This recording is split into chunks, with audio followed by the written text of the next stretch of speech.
আসসালামু আলাইকুম ভিউয়ার্স, যে আমাদের এই ভিডিওটা দেখতেছেন অবশ্যই একটু শেয়ার করে দিচ্ছি। এখানে আসছিলাম মানে ফিনিশিং এর কাজ করার জন্য, বেসিং হাই মোমন দুইটা বাথরুমের কাজ করার জন্য। আইসা যা দেখলাম আর কি, কারণ আপনাদেরকে একটু দেখামু। দেখেন আইসা কি অবস্থা। এটা একটা হাই কমোডের পয়েন্ট, এখানে একটা হাই কমোড বসানো হইব। ঠিক আছে, হাই কমোডের জায়গা রাখছে, ঠিক আছে। এখন হাই কমোডটা এখানে বসাম, যে হাই কমোডের লো ডাউনের যে পয়েন্টটা থাকার তাই এখানে না দেয়া এখানে দিয়া দিছে, বাস গেল এটা। তারপর এখান থেকে যদি আমি হাই কমোডের যে লো ডাউনের পয়েন্টটা দিই, তো আমি পুশ শাওয়ার পয়েন্টটা কই থেকে দিই?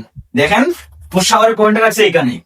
কে বা কারা মানে কাজ করছে এটা অবশ্যই জানি না। এখন আইসা থেকে এই অবস্থা, এই যদি অবস্থা হয় একটা বিল্ডিং এ ওয়ারিং করতে, এটা মেস্তুরির দোষ বলবো না। কিছু কিছু মেস্তুরি আছে অল্প কাজ জানি আসা মানে বলে আমি সব কাজ জানি বা পারি, এটা বলতে গিয়া কিছু কিছু বাড়িওয়ালা আছে মানে কন্ট্রাক্ট পাইলে নেই ওরা কাজ দিতে মানে আগ্রহী।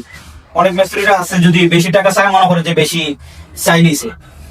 কিন্তু এখন এইসব যদি কাজ করে রাখে, বাড়িওয়ালার তো একটু মানে সতর্ক হওয়ার দরকার, যে কাজটা করলো কিভাবে করলো আমি একটু চেক দিই।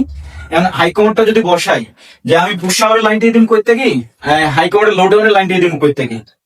তো যারা আমার ভিডিওটা দেখবেন অবশ্যই শেয়ার করবেন। মানে নিম্নমানের এই যে কাজগুলা অবশ্যই মানে যে বাড়িওয়ালারা অবশ্যই দেখে বুঝিয়া কাজটা নিবেন। কারণ এখন আমি যদি এখন এখানে লো ডাউনের পয়েন্ট দিতে যাই, আমি পুশ শাওয়ারের লাইন দিতে পারবো না। অবশ্যই আপনারা কমেন্ট করে জানাবেন কাজটা কি আদৌ সঠিক হয়েছে না ভুল হয়েছে।